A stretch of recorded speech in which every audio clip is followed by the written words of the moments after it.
ह्या व्हिडिओत आपण निघालो आहोत एका आध्यात्मिक प्रवासाला, अष्टविनायक यात्रा। ही ट्रिप 3 दिवसांची असणार आहे। आज आपण भेट देणार आहोत सुंदर लेण्याद्री गणपतीला, भव्य ओझर गणपतीला आणि या पहिल्या दिवसाचा शेवट करणार आहोत प्रसिद्ध रांजणगाव गणपतीच्या चरणी।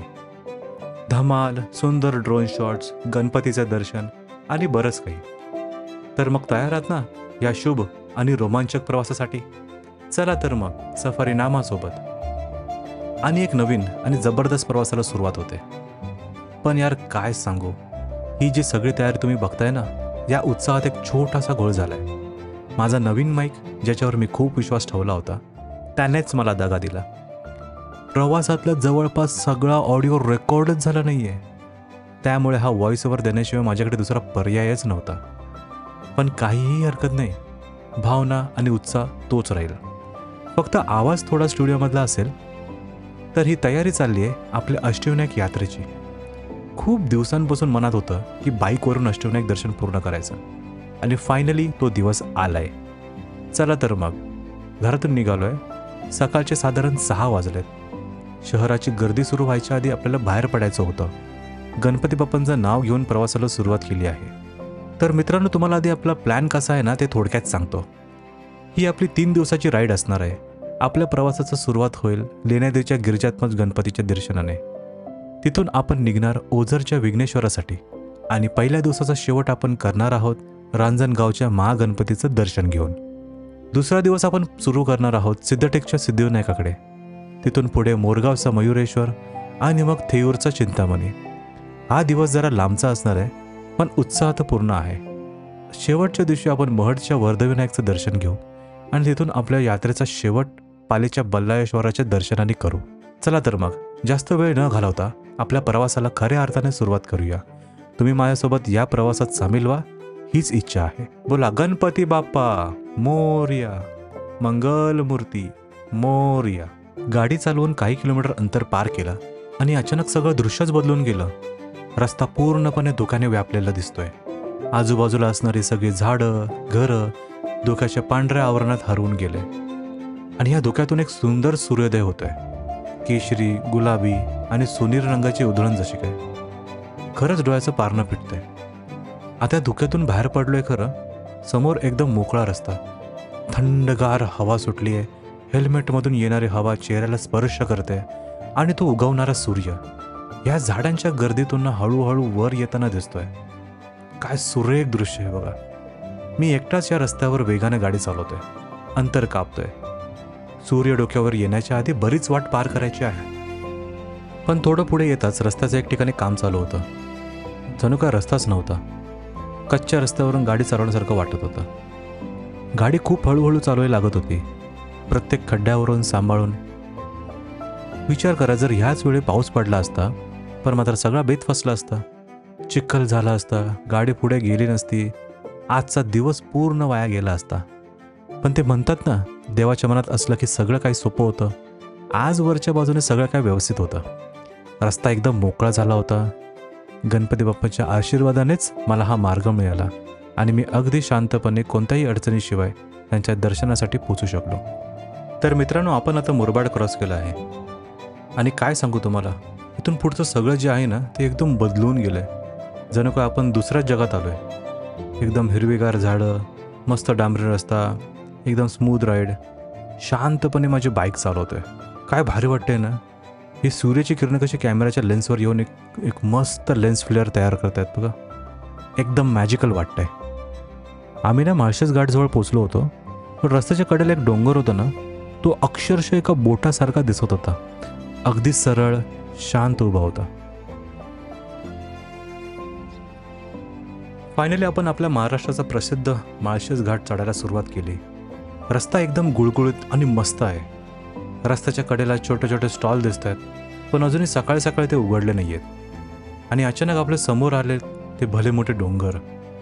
सूर्यकिरणं त्याच्यावर अशी पडली आहेत की जशी डोंगराची प्रत्येक नक्षी, त्याचा खडबडीतपणा अगदी स्पष्ट दिसतोय। पूर्ण डोंगर हिरव्यागार गवताने झाकला आहे। खरंच खूप जादुई दिसतंय। वरती घाटाच्या माथ्यावर एक प्रसिद्ध पॉइंट आहे, जिथून खाली खोल दरीत एकदम अप्रतिम आणि धाकधूक वाढवणारा देखावा दिसतो। आता आपण घाटाच्या शेवटी आलोय. इथे डावीकडे ती खोल दरी आणि उजवीकडे ते उंच सरळसोट डोंगर. खरंच एक वेगळाच अनुभव आहे हा. या डोंगरातून एक छोटासा धबधबा खाली येतोय बघा. त्याने आमच्या बाईकला थोडं भिजवलं खरं, पण हे दृश्य खूपच सुंदर होतं. सूर्यप्रकाशामुळे त्या पाण्याचे थेंब असे वाटत आहेत की जणू काय मोत्यांचीच माळ डोंगरावरून खाली झरझर येत आहे. एकदम रहस्यमय आणि मन मोहून टाकणारा.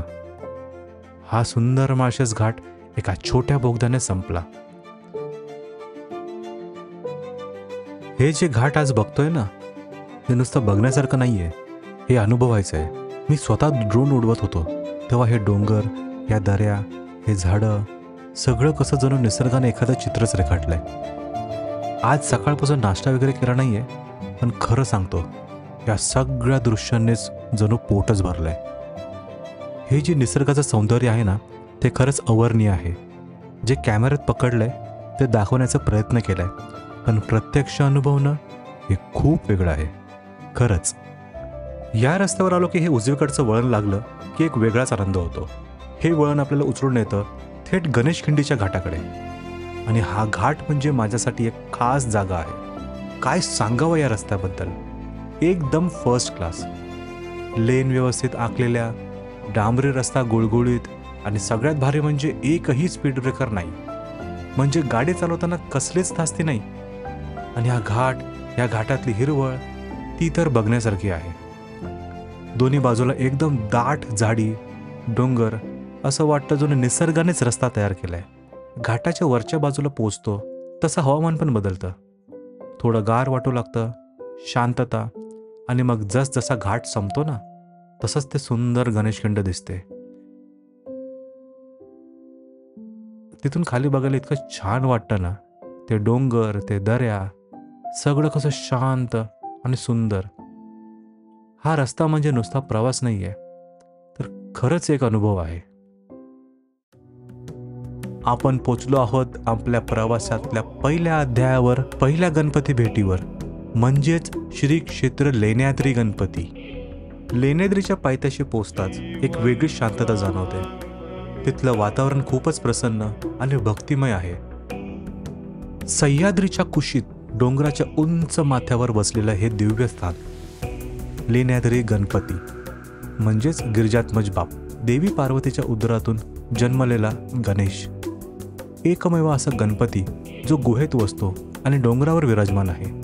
पुराणानुसार एकदा देवी पार्वतीने हिमालयात कठोर तप केला. तिची मनोकामना होती तिला गणेशाचे रूप असलेला पुत्र लाभावा. असे म्हणतात तिच्या तपामुळे गणेशाने तिच्या गर्भातून अवतार घेतला. म्हणून या बाप्पाला म्हणतात गिरिजेचा आत्मज, म्हणजेच गिरिजात्मज. हे मंदिर दगडात कोरलेले आहे. कोणताही खांब नाही, फक्त एकच शिल्प आणि त्यात बसलेला बाप्पा. बाप्पाची मूर्ती स्वयंभू आहे. दरवर्षी भाद्रपद गणेशोत्सव आणि माघ शुद्ध चतुर्थीला इथे हजारो भक्त पायऱ्या चढून बाप्पांचं दर्शन घेतात. गिरिजात्मज बाप्पा मोरया या जयघोषाने संपूर्ण लेण्याद्री निनादून उठते. Okay, so Lenyadri done. Ganpati Bappa Morya. इतकं सुंदर दर्शन झालं ना, इतकं सुंदर दर्शन झालं रे आपलं. संकष्टी आहे पण जरासुद्धा गर्दी वाटत नाही आहे.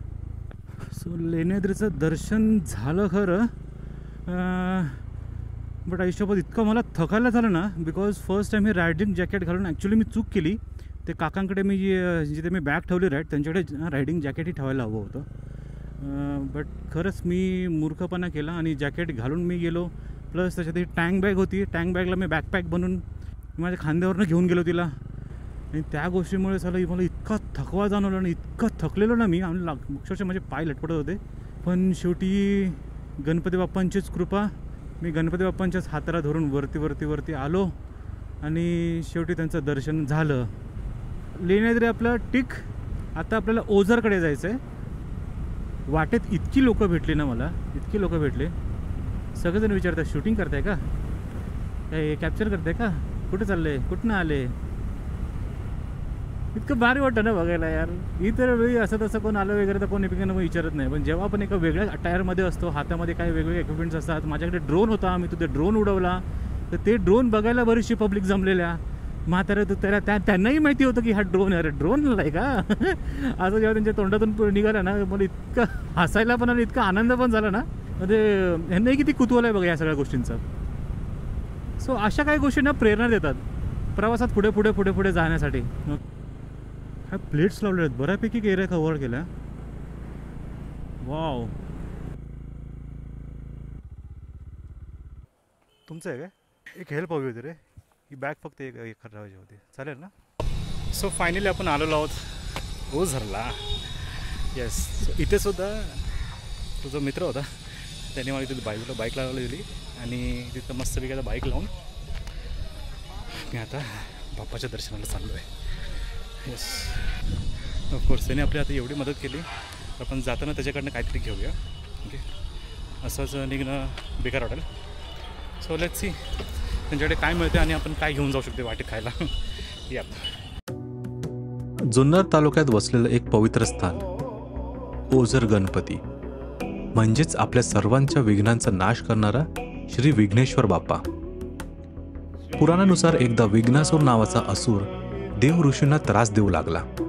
त्याने सर्व यज्ञ आणि शुभ कार्यांमध्ये विघ्न आणायला सुरुवात केली. तेव्हा सर्व देवतांनी एकत्र येऊन गणपती बाप्पांची आराधना केली. गणपती बाप्पा ह्या ठिकाणी प्रकट झाले आणि विघ्नासुरावर विजय मिळवला. विघ्नासुराने गणपती बाप्पाचे चरणी मस्तक टेकवले. गणपती म्हणाले, माझ्या भक्तांच्या कार्यात तू कधीच विघ्न आणणार नाहीस. त्या दिवसापासून बाप्पा विघ्नेश्वर या नावाने ओळखले जाऊ लागले. आणि ज्या स्थळी ही दिव्य कथा घडली ती भूमी म्हणजे ओझर. ओझरचं विघ्नेश्वर मंदिर प्राचीन असून चिमाजी आप्पा म्हणजेच पेशवे बाजीराव प्रथम यांचे भाऊ यांनी पोर्तुगीजांवर विजय मिळवल्यानंतर या मंदिराचे सुवर्णमंडित शिखर तयार केले. मंदिरात गणपती बाप्पांची डाव्या सोंडीची मूर्ती आहे. दोन्ही बाजूला रिद्धी आणि सिद्धी या बाप्पांच्या पत्नींच्या मूर्ती आहेत. बाप्पाचे हिऱ्यांचे आणि सोन्याचे डोळे त्यांच्या तेजस्वी रूपाला अधिक दिव्यता देतात. दरवर्षी भाद्रपदातील गणेशोत्सव आणि गणेश चतुर्थीच्या दिवशी इथे हजारो भाविकांचा मेळा भरतो. विघ्नहर्ता बाप्पा मोरया या जयघोषाने संपूर्ण ओझर दुमदुमून उठतो.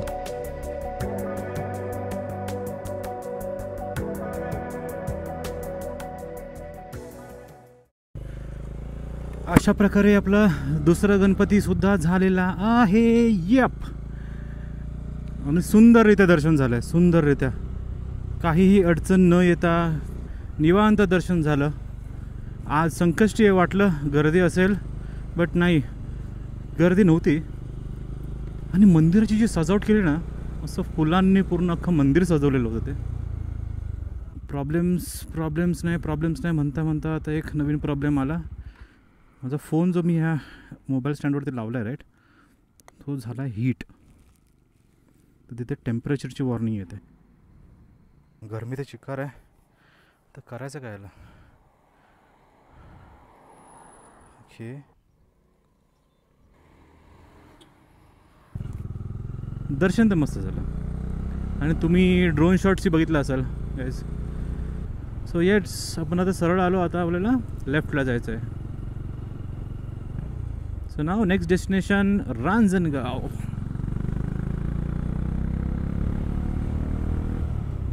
मी आता थोड्या वेळासाठी ना ग्लव्स काढले आहेत. वाव, मस्त हवा येते आता, शांत एकदम.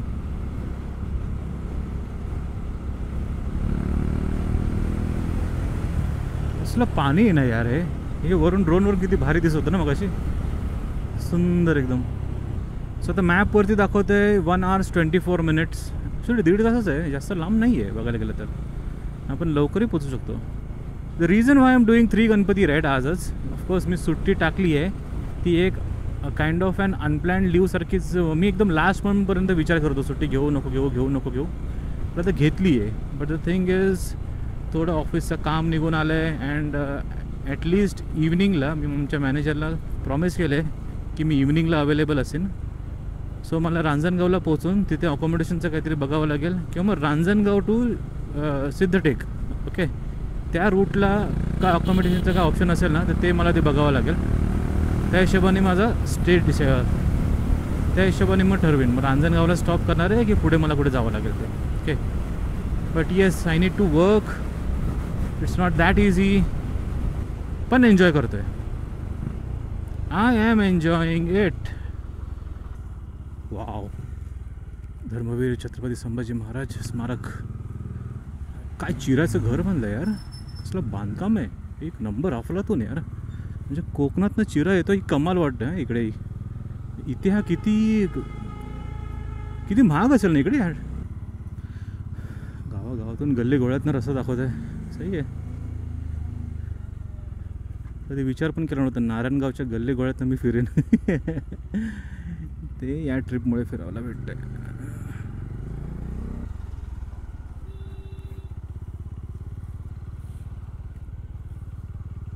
सुंदर वाटतं ना एकदम. पाण्याचा फ्लो पण हाय आहे. तर नुकताच पावसाळा संपल्यामुळे फ्लो आहे. इतर वेळेसाला ओसाड पडलेले असतात. ओके. हा स्ट्रेट रोड जातो ना नाशिक आपला पुणे नाशिक हायवेला लागतो. आणि हा आहे आपला अष्टविनायक महामार्ग. येस. रांजणगाव 53 किलोमीटर्स दाखवते. So here we begin.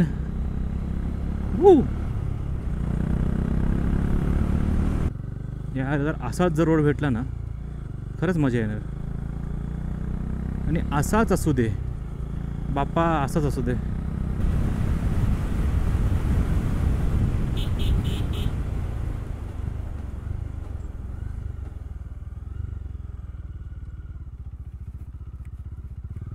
यार हे थोडं रिस्की आहे. अचानक टर्निंगला स्पीड ब्रेकर्स आहेत. यार इकडनं बेलेला पण रोड जातो. आमच्या पाडेकरचं घर. सर तुम्ही बघितलं नसाल तर मी शिवनेरीचा जो व्लॉग बनवला ना तर त्या शिवनेरीला ज्या वेळेला गेलेलो आम्ही तर आमचे मित्र पाडेकर त्याच्या घरी आम्ही थांबलेलो बेल्ह्याला. सो हा रोड जातो बेल्ह्याला. ओके. तुम्ही असे टुरिंगला निघालेले असाल ना आणि लांबच्या लांब पल्ला तुम्हाला गाठायचा आहे ना this is the bike. Dominar 400. At least मी आता डॉमिनर चालवले त्यामुळे मला खूप सॅटिस्फाईड आहे त्याच्या परफॉर्मन्ससोबत. ॲटलिस्ट फक्त ही कशी जरा जुनी असल्यामुळे मे बी हिच्यामध्ये तेवढी रिफाईनमेंट वगैरे त्या सगळ्या गोष्टी नसतील. बट नवीन आलेल्या बाईक्समध्ये जर एवढीच पॉवर असेल आणि त्याहीपेक्षा भारी रिफाईनमेंट असेल ना you must go for this bike. Really thanks to our Dhruvik भाई ज्यांनी मला ही आयडिया सजेस्ट केली. सो अशा राईड्स ना तुम्ही खूप एन्जॉय करता. ओके. बिकॉज तुम्हाला बाकी कुठल्या गोष्टीकडे लक्ष द्यायचं नाही आहे. माझे पाय दुखत आहेत, माझा हात दुखतो आहे, माझं हे दुखतं आहे, ते दुखतं आहे, काहीच नाही आहे. फक्त आपल्याला रोड एन्जॉय करायचे. आणि हा असा नजारा यार. इकडे कसली माडांची झाडं लागली आहेत यार. सिरियसली हे असे नजारे तुम्हाला हे असे नजारे एन्जॉय करत करत करत आपला रस्ता कट करायचा आहे. आणि ॲक्च्युली तुमच्यासोबत बोलता बोलता कसा रोड कट करतो ना मलाच कळत नाही. मी काय फरक पडत नाही यार. सोलो राईड वगैरे तुम्ही आहात तर गप्पा मारायला.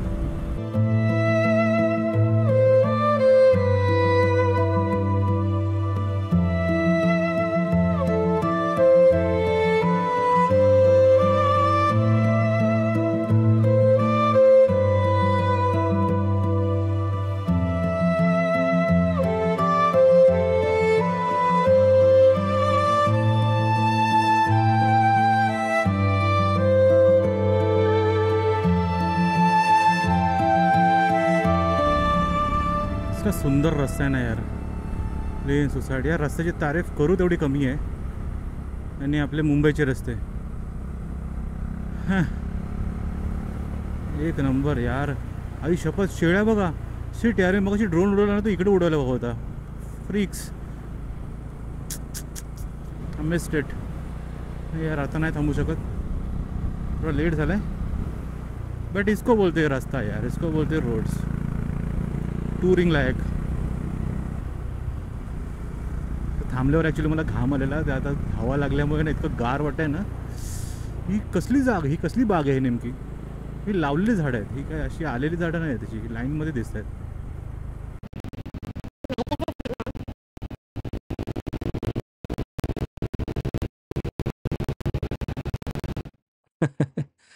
हे सुंदर नजारे अनुभवत असताना अचानक माझ्या माईकचे नखरे सुरू झाले आणि पूर्ण अनुभवाची वाट लागली. पण आपण हार मानायची नाही म्हणून पुढचा प्रवास व्हॉइस ओव्हर देऊन सुरू ठेवायचा निर्णय घेतला.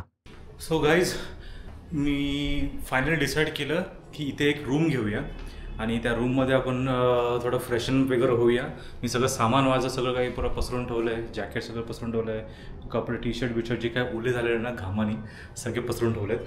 अँड मी आता फ्रेश झालो आहे, एक मिनी शॉवरसारखं घेतलं आहे आणि येस टॉप टू बॉटम कपडे वगैरे तयार करून आता आपण जाऊया बाप्पांच्या दर्शनाला.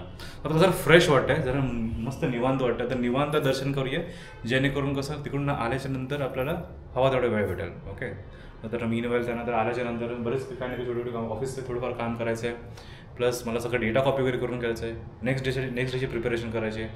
सो या quite hectic time, but yes थोडं जरा रिलॅक्स वाटतं आहे, बरं वाटतं आहे. आणि येस टाईम टू टाईम असं झालं ना, लाईक प्रॉपर टाईम फॉलो करून जर आपल्याला आता अजूनपर्यंत तरी गर्दी भेटली नाही आहे, पण आता मी खाली आता जे हॉटेलचे रिसेप्शनला होते त्यांना विचारलं तर ते म्हणतात की गर्दी आज असू शकते थोडीफार. सो त्यामुळे आता आपण जरा रिलॅक्समध्ये निवांत मूडमध्ये जाऊया. असू दे गर्दी, काय प्रॉब्लेम नाही, बाप्पांचं दर्शन घेऊया, शांतपणे तिथे बसूया, तिकडची जरा नजारा टिपूया आणि मग आपण परत रूमवरती येऊया. Okay, so stay tuned. Pune Nagar महामार्गावर शेतांनी वेढलेल्या शांत गावात वसलेलं एक तेजस्वी, पवित्र आणि प्राचीन स्थान रांजणगाव महागणपती मंदिर, जिथे गणपती बाप्पा महारूपात म्हणजेच शक्तिशाली युद्ध देवतेच्या रूपात विराजमान आहेत. या मंदिराच्या इतिहासामागे एक फार सुंदर आणि महत्त्वपूर्ण आख्यायिका आहे. ती म्हणजे भगवान शंकरांनी इथे गणेशाची आराधना केल्याची. असं म्हणतात की फार पूर्वी त्रिपुरासूर नावाचा एक राक्षसाने खूप त्रास दिला होता. त्याला हरवण्यासाठी भगवान शंकर स्वतः युद्धात उतरले, पण त्यांना यश मिळालं नव्हतं. तेव्हा नारद मुनींनी शंकरांना गणपतीची पूजा करण्याचा सल्ला दिला. शंकरांनी इथेच गणेशाची पूजा केली आणि त्यानंतरच त्यांना युद्धात विजय मिळाला. त्रिपुरासुराचा वध झाला, म्हणूनच या ठिकाणाला रणगाव असं म्हणतात, जिथे रणांगणात विजय मिळाला. मंदिराचं स्थापत्य अत्यंत आकर्षक आहे. बाप्पाची मूर्ती स्वयंभू असून ती पूर्वाभिमुख आहे. मूर्तीच्या मागे एक गर्भगृहात लपलेलं विशाल रूप असल्याचं मानलं जातं. त्यात बाप्पा अष्टभुजा रूपात म्हणजेच 8 हातांनी विराजमान आहेत आणि हे रूप फक्त विशिष्ट दिवसांनाच, जसं की भाद्रपद चतुर्थीलाच उघडलं जातं. तर मित्रांनो, सकाळपासून आपण कितीतरी बाप्पांचं दर्शन घेतलं. काही मंडळाच्या भव्य आकर्षक सजावटी बघितली, तर काही ठिकाणी बाप्पांचं किती सुंदर आणि कलात्मक मूर्ती कोरली तेही पाहिलं. पायाची थोडी दमछाक झाली असेल, पण डोळ्यांना जे सुख मिळालं ना, ते अविस्मरणीय आहे. वेळ कसा केला कळलंच नाही, पण आता मात्र खरंच वेळ झाली आहे थांबण्याची. आजचा प्रवास इथेच संपतोय. सो पुन्हा भेटूया पुढच्या भागात, बाकीचे गणपती कव्हर करूया. तोपर्यंत enjoy and stay safe. Bye.